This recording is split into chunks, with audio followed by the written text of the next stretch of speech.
La Bible, livre sacré des chrétiens, pas seulement.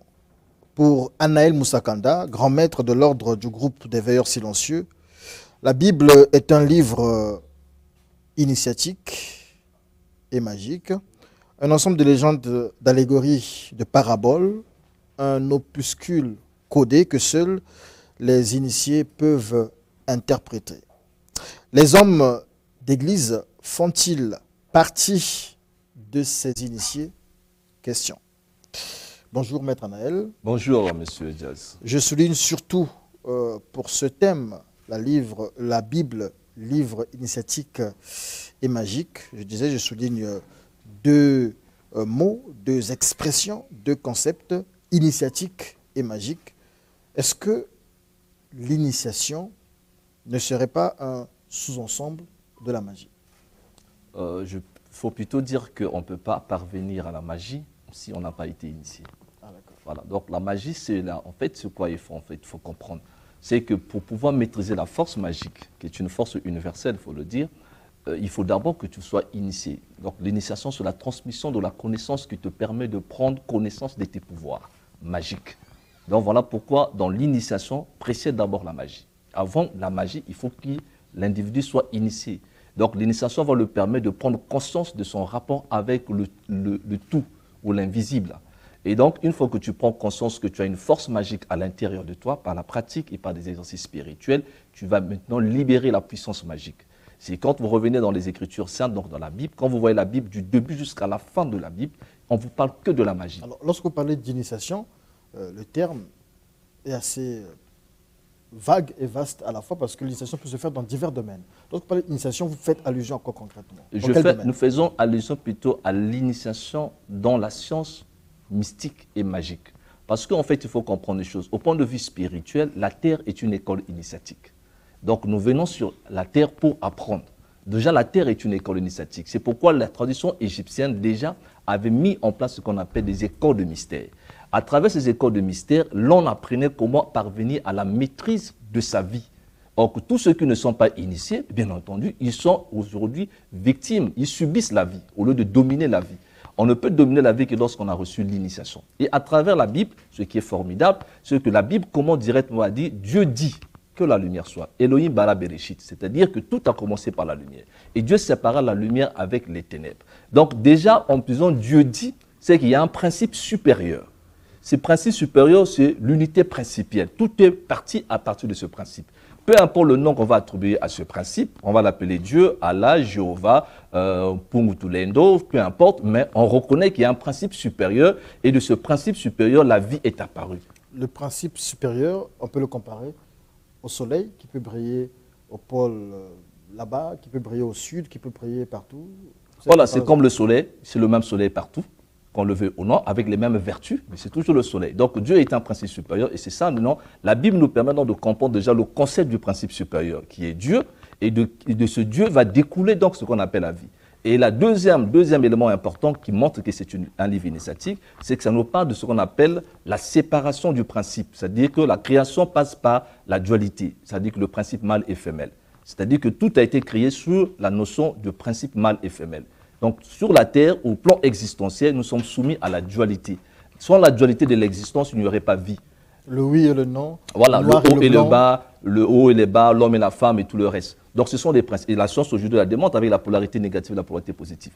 Et bien, la Bible, on avait déjà parlé avec son langage à lui, qui est un langage plutôt ésotérique. Et quand vous allez plus loin, vous avez le concept du libre arbitre. L'homme n'est pas créé de Dieu. Il ne faut pas oublier, l'homme sort de Dieu. Donc l'homme est né de Dieu, contrairement à ce que les gens pensent. Dieu ne crée pas l'homme. Dieu forme une forme et souffle à l'intérieur. Donc l'homme sort directement du divin. Ce qui fait que l'homme est une émanation. C'est ce que dit d'ailleurs la tradition kabbalistique. L'homme est une émanation de Dieu. L'homme et Dieu font un. C'est pourquoi si Dieu est puissant, l'homme est censé être puissant. Malheureusement, les humains aujourd'hui ont perdu cette notion de la puissance divine. Et quand vous avez maintenant reçu l'initiation vous permet de retrouver vos pouvoirs divins. Et une fois que vous avez la maîtrise de vos pouvoirs divins, vous libérez la magie. Qu'est-ce qui est à l'origine de la perte de cette puissance, de ce pouvoir de l'homme?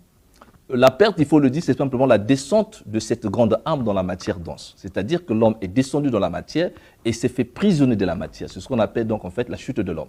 Mais l'homme a chuté, mais il peut encore se réintégrer dans le divin.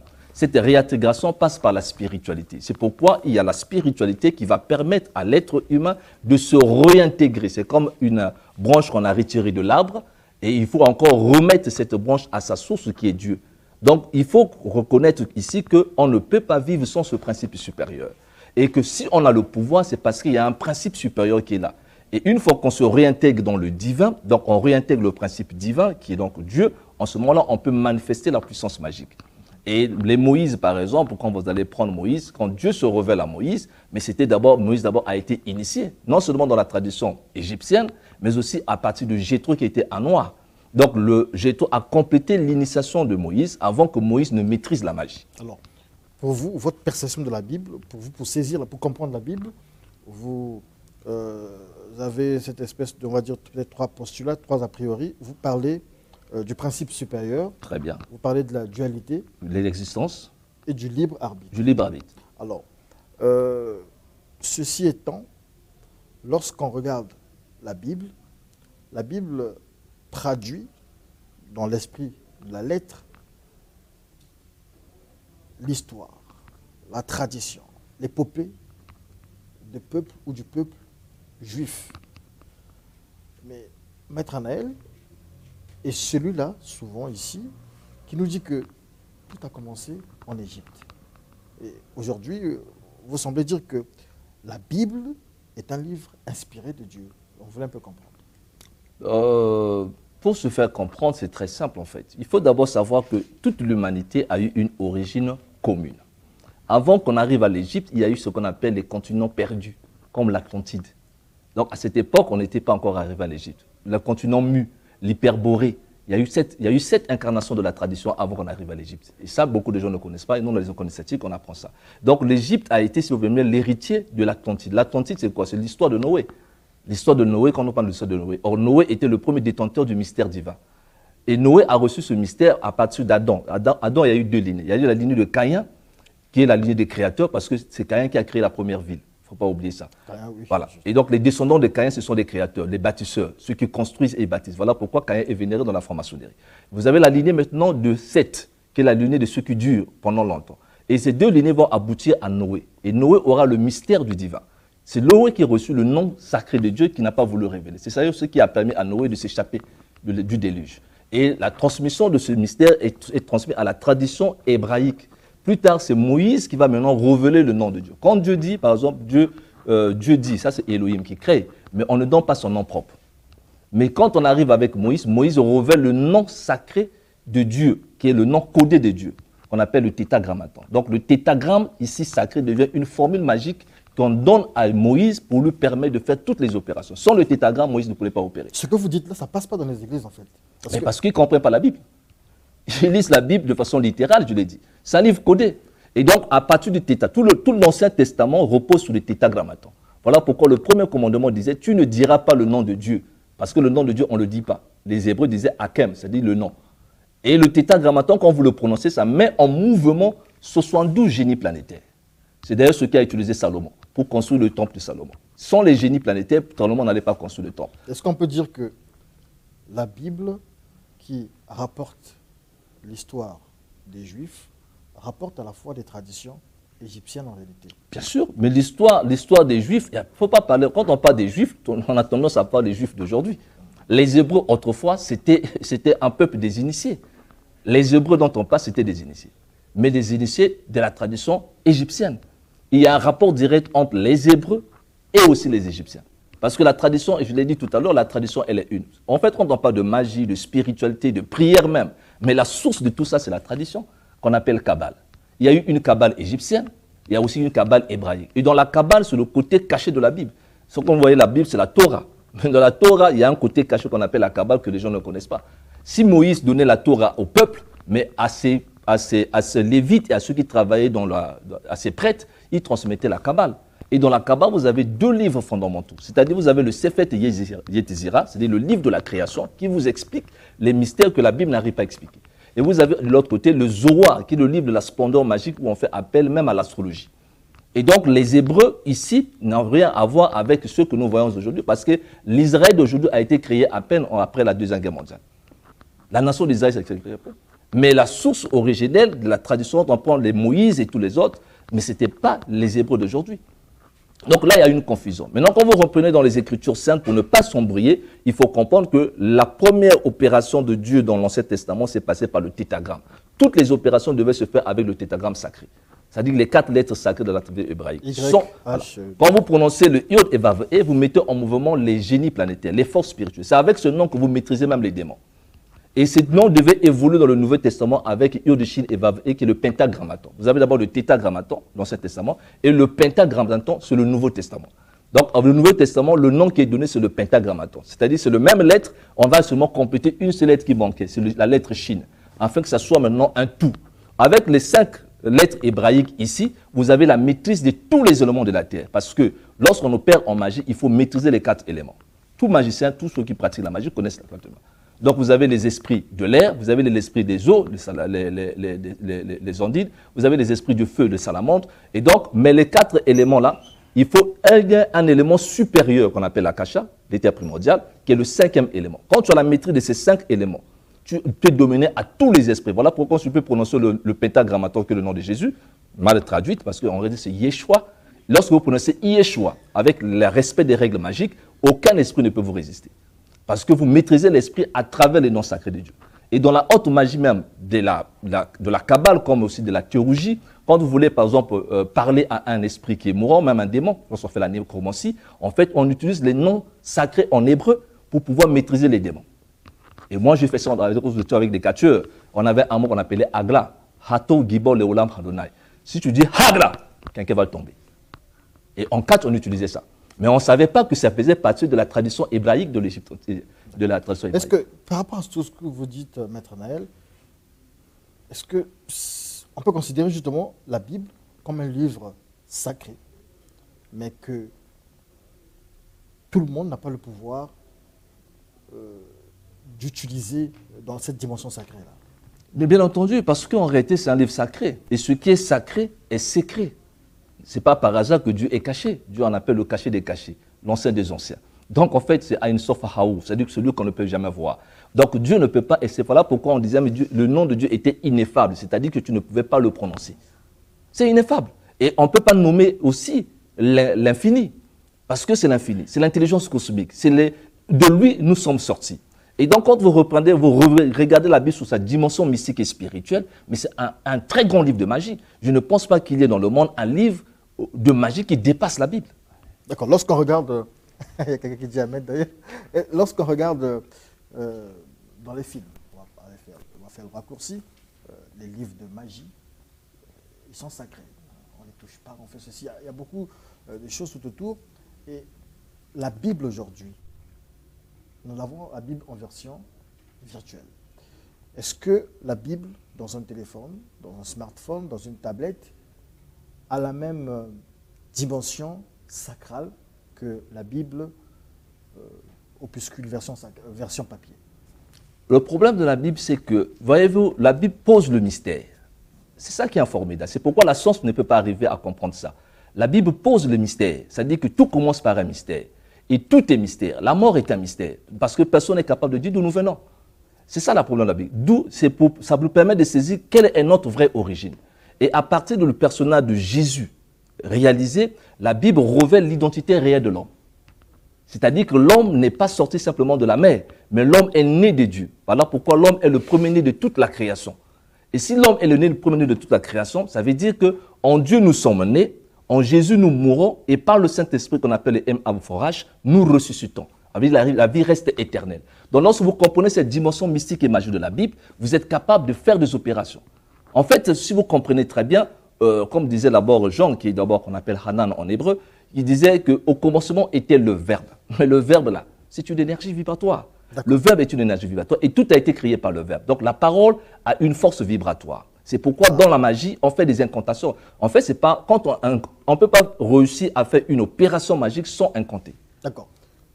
Dans tout ce que vous dites, le verbe occupe une place importante. Alors, je reviens sur la question, peut-être que vous n'avez pas m'avez mal compris. Dans un processus de rituel, par exemple, on peut utiliser la Bible, donc le livre, comme ce que vous avez Bien dit. sûr, Donc tout. la matière, la Bible, Oui. mais aujourd'hui avec la Bible dans des versions Virtuel et etc., téléphone et est-ce tout. qu'on peut utiliser, par exemple, prendre le téléphone, remplacer, par exemple, pour un rituel, parce que les écrits sont là? Non, non, non, ça ne serait Ça- pas ça la va même pas chose. pouvoir. Ça Non, va non, ça ne serait pas la même chose. Ça va perdre quelque chose en fait. Parce que la Bible, sur la version déjà papier, déjà dans toutes les grandes fraternités initiatiques, même dans la franc-maçonnerie, la Bible, comme le volume de la loi sacrée, c'est posé sur la tablette, l'autel des prières. Et ouvert au verset sur l'apôtre Jean, le commencement était le verbe. C'est recommandable. Donc pour les initiés, il n'y a pas un initié vraiment aguerri qui n'a pas la Bible sur son Vous autel. dites la Bible, franc-maçonnerie, donc la Bible, ce n'est pas le livre des chrétiens? Non, il n'y a pas que les chrétiens qui doivent se servir. D'abord, il faut comprendre que le christianisme, Jésus n'a pas créé une église chrétienne. Ça aussi, il faut qu'on en parle. Et Jésus a donné un message universel, un message d'amour et de lumière. Voilà pourquoi il parlait du pain et du vin, c'est-à-dire la connaissance et l'amour. Mais il n'a pas créé une église chrétienne. Donc le christianisme s'est fait créer après Jésus, sous la volonté de Constantin. Donc, et tous les rites, quand on voit l'église catholique dans la profondeur, permettez-moi, je m'excuse pour ceux qui sont de l'église catholique, mais quand vous regardez l'église catholique, vous retrouvez la théologie. Toute la tradition magique se trouve là. Maintenant, ça a évolué. Et dans les fraternités initiatiques, que ce soit la franc-maçonnerie, que ce soit la Rose-Croix, mais vous n'allez pas penser au Martin Luther qui a créé la réforme protestante, c'est un rosé chrétien. William Marion Branham, c'est un grand franc-maçon. D'abord, des pratiques qui opèrent, mais c'est de la haute mysticisme. Moi, je sais comment il fait ces opérations. Donc, tous ceux qui ont mené les mouvements même des églises des réveils ont été en rapport avec le mysticisme. Pourquoi? Mais parce qu'ils comprenaient que la Bible, pour eux, était un livre sacré et magique. Mais ils n'ont pas voulu le dire au peuple parce que ça devait scandaliser les gens. Ils ont préféré garder cette magie pour eux-mêmes. Mais la Bible en elle-même est un livre à la fois initiatique et, je dis bien, magique. Vous avez 3 opérations. Vous avez le tétragrammaton qui vous permet d'opérer. Ça, c'est dans l'Ancien Testament. Au Nouveau Testament, nous avons le pentagrammaton, c'est-à-dire que les 5 lettres sacrées, c'est-à-dire le nom de Jésus. Et vous avez le shem améphorage, donc la volonté du Père, la volonté du Fils qui est l'amour, et vous avez la force créatrice qui est le Saint-Esprit. Avec ces 3-là, vous avez toute la magie avec vous. D'accord. Merci beaucoup, Maître Anaël, pour toutes ces informations, toutes ces explications qui nous permettent de comprendre certains faits, certaines choses. On va aller dans l'explication, puisque vous avez tout à l'heure parlé de la chute. Et justement, à vous entendre parler, ce qui est dans la Bible, ce qui est écrit dans la Bible, ce sont des allégories. Ce n'est pas prendre dans l'esprit de la lettre comme c'est écrit là. Il y a un autre message caché derrière. Qu'est-ce qui s'est réellement passé ce jour-là au Jardin d'Éden entre ce que la Bible nous dit, le serpent ancien, Ève, Adam et Dieu qui étaient dans un jardin? C'est quoi cette histoire? C'est une histoire, si vous prenez ça littéralement, ça vous fait sourire. Ça vous fait sourire, il y a un jardin d'Éden, il y a un Adam, il y a Ève, il y a le serpent qui parle, le serpent n'a jamais parlé. Voyez-vous, ça c'est l'allégorie. Mais l'auteur qui est là, qui est un grand initié de la tradition mystique, est en train de révéler quelque chose de fondamental. Parce que vous ne pouvez jamais comprendre la Bible si vous ne maîtrisez pas la Genèse. Parce que tout a commencé avec la Genèse. Il n'y a que 2 livres importants dans la Bible qu'il faut maîtriser. Il y a la Genèse, il y a l'Apocalypse.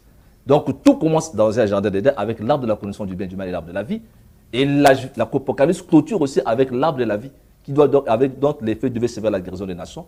Donc vous voyez que c'est un langage codé, mais c'est très simple, il y a un langage cohérent.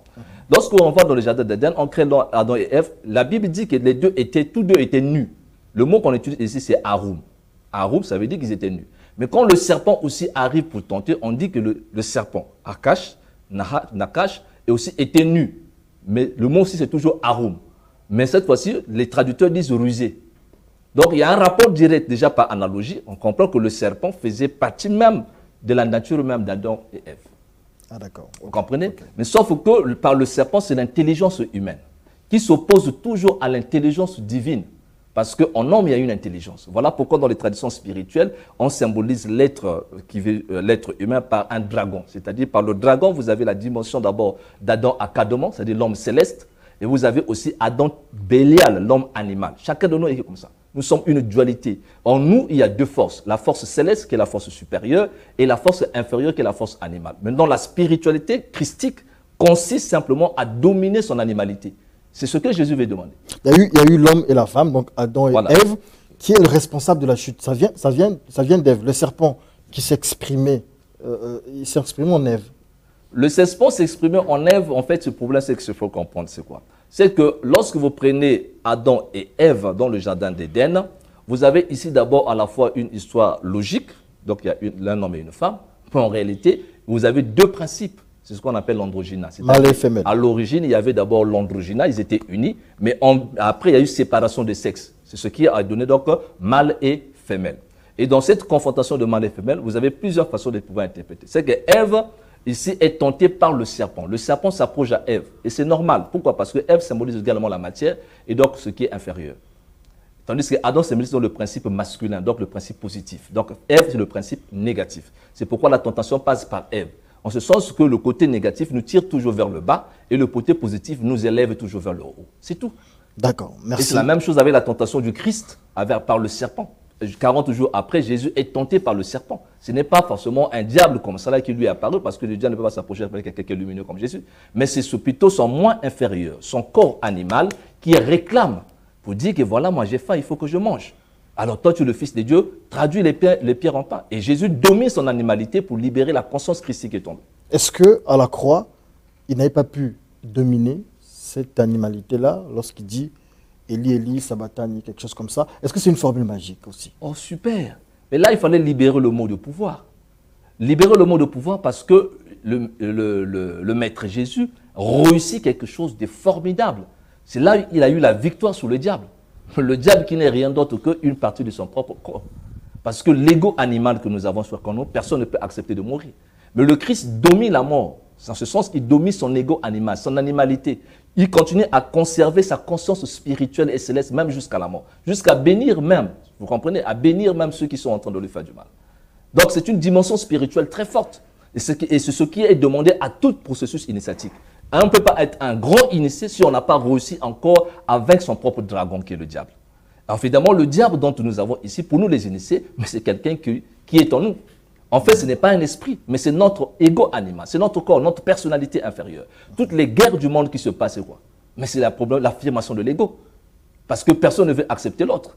Et Jésus a donné donc un enseignement ici universel, qui est un enseignement aussi mystique, par rapport à la loi cosmique, que nous ne pouvons pas vivre sans l'amour.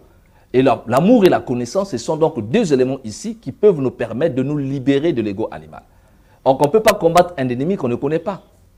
L'amour, lorsqu'on ramène ce que vous dites, toujours dans la Genèse, l'histoire d'Abel et de Caïn, est-ce que c'est une leçon d'amour ou c'est des leçons à tirer peut-être aussi oui, sur le combat entre pour nous montrer le mal et le bien? Oui, la réalité de la lutte éternelle du mal et du bien. Et de montrer comment est-ce que le mal prend le dessus le plus souvent sur le bien. Caïn est la personnification du mal, comme Seth en tradition égyptienne. Et qui évidemment va tuer son frère, comme d'ailleurs Seth va tuer Osiris, qui est son frère. Donc Caïn tue son frère Abel. Donc c'est pour montrer à quel point le mal est très fort sur le plan physique. Mais lorsque nous nous élevons dans le plan supérieur, le mal diminue des forces. Parce que c'est un problème d'énergie vibratoire négative. Et quand on se lève plus haut, l'énergie vibratoire qui domine dans le monde supérieur, c'est l'énergie positive. Mais quand on est sur la terre, la force du mal nous domine presque. Et donc, il faut être très fort pour pouvoir renverser la vapeur pour que finalement le bien soit au-dessus. Par là, pourquoi sur terre, le mal est facile, mais le bien est difficile. D'accord. Autre allégorie, est-ce que c'en est une? Est-ce que l'histoire a existé? Celle de Jonas, le poisson dans lequel il est. C'est quoi cette histoire aussi? Mais c'est là que c'est très difficile de pouvoir saisir ces livres légendaires parce que l'initiation se transmet que par des légendes. D'ailleurs, derrière des légendes se cachent des principes spirituels qu'il faut maîtriser et aussi ça nous permet de comprendre notre rapport avec l'univers. L'histoire de Jonas ici, c'est une histoire d'abord à la fois spirituelle parce que Jonas croit qu'il a le libre arbitre. C'est-à-dire, il croit qu'il est libre de ses choix, mais il oublie qu'il est conditionné par une force supérieure, qu'il avait déjà prédestiné à quelque chose d'autre. Donc, Jonas, en plus, il résiste à la mission divine, plus son destin se complique. Parce qu'il a été préparé pour pouvoir jouer un rôle. Et c'est la même chose également pour beaucoup d'individus sur Terre qui ne connaissent pas que nos vies ne nous appartiennent pas, mais nos vies appartiennent à un principe supérieur qu'on appelle Dieu. Peu importe le nom qu'on va donner à ce principe supérieur, et si nous voulons pouvoir nous libérer, c'est en comprenant la volonté de cette force supérieure et en harmonisant nos actes, nos pensées et nos habitudes conformément à sa volonté cosmique. Quand on s'oppose à la loi divine, peu importe, on subit. C'est pourquoi on ne peut pas contourner les principes divins. Et tous les grands mystiques et grands spirituels qui ont eu à comprendre cela ont été obligés finalement d'obéir à la loi divine, à la loi cosmique. Et c'est la voie de la sagesse. Ceux qui ne sont pas sages se rebellent contre la loi divine et à la fin, ils subissent. Alors, Jésus, votre maître, il dit ceci, ce que la Bible nous rapporte, c'est que si vous croyez, vous ferez des miracles. Par la parole simplement, en prononçant le nom de Jésus. Mais lui-même, lorsqu'il est devant, je peux appeler ça une épreuve, devant une situation, il doit guérir, je pense, un aveugle-né, je pense bien qu'il est aveugle-né, il prend de l'argile et de la salive, et voilà. Ça contredit un peu tout le message des évangélistes, que le message que l'Église donne. Par exemple, pour l'Église, il faut simplement la foi, vous priez et vous êtes sauvés. Mais là, Jésus, lui, il prend de l'argile, il prend de la salive. Comment interpréter ça? Non, c'est un grand maître. C'est un grand maître. Lorsqu'on est dans la magie, et quand on pratique la magie, on est en contact avec le guide intérieur, c'est-à-dire le moi suprême. Et donc, l'opérateur, les formules magiques, ce n'est pas quelque chose que vous avez à gauche, à droite. Non, non, non. C'est qu'à chaque situation, l'esprit doit te dire qu'est-ce qu'il faut faire. Et voilà. On ne va pas, voilà pourquoi ceux qui lisent la Bible et qui sont renfermés à quelques mots, voilà pourquoi l'apôtre Paul d'ailleurs le disait, la lettre tue, mais l'esprit vivifie. Donc, lorsqu'on est un homme spirituel, on n'est pas esclave de la lettre. On est quelqu'un qui vit en esprit. Et l'esprit a plusieurs façons d'opérer. L'esprit peut te dire que par rapport à ce cas-ci, prends les urines et bois ça. Tu ne vas pas dire non, c'est pas contraire, on ne boit pas les urines. Non, mais c'est lui qui te dit. Donc, tout ce que tu es censé faire, c'est d'obéir à la volonté de l'esprit. Et ça, tous les grands thaumaturges je le connaissent. Tous les grands maîtres le connaissent. Parce qu'il y a des cas de situations, parfois qu'on nous amène des situations, mais on n'a pas un livre à consulter pour pouvoir sonner quelqu'un. C'est l'esprit qui va te dire, lui, tu vas le sonner par telle formule. Mais tu as des mots de puissance, des mots de pouvoir qui vont commander tes opérations. Ça veut dire que tu peux prendre la terre, mais tu vas prononcer un mot sacré pour que cette terre devienne sacralisée. Tu peux prendre de l'eau, tu peux prononcer le mot sacré et l'eau devient sacralisée. Tu peux prendre ta salive seulement, mais tu prononces le nom sacré et ça devient sacralisé. C'est pourquoi on appelle de la sacralisation. Tout objet en magie ou en spiritualité ou en prière doit être consacré. Consacré, ça veut dire rendre sacré la chose. Ça veut dire imprégner la chose d'une énergie spirituelle vibratoire. Je peux prendre ton habit, je consacre ton habit et ça devient un objet de magie qui soigne les gens. Tu vas pas dire mon habit n'a jamais sonné quelqu'un. Merci beaucoup, Maître Naël. C'est ça la magie. Votre contact, vos contacts. Je reprends au 06 692 28 48. 06 692 28 48, c'est mon numéro MTN. Et les 04 473 42 20, mon numéro RTL. D'accord. On est encore à l'antenne, j'espère qu'on nous entend là. J'aimerais quand même revenir sur Samson. La légende de Samson, ça explique quoi? Rapidement, on va peut-être parler. La légende de Samson, c'est simplement... Cette force-là, c'est l'homme le plus fort du monde. Oui, c'est l'homme le plus fort du monde, mais après qui a été brisé par un être faible comme la femme. Oui. C'est pour autant dire que quel que soit le niveau de notre grandeur, il faut faire toujours très attention de garder le secret. Voilà pourquoi le secret magique ne doit pas être connu par la masse. Merci beaucoup, Maître Anaël, grand maître de l'ordre du groupe des veilleurs silencieux. Je prononce ça bien? Oui. C'est l'ordre du groupe des veilleurs silencieux. On vous dit merci. Une école de mystère et initiative. Merci. Merci à vous aussi. C'est à moi de vous remercier.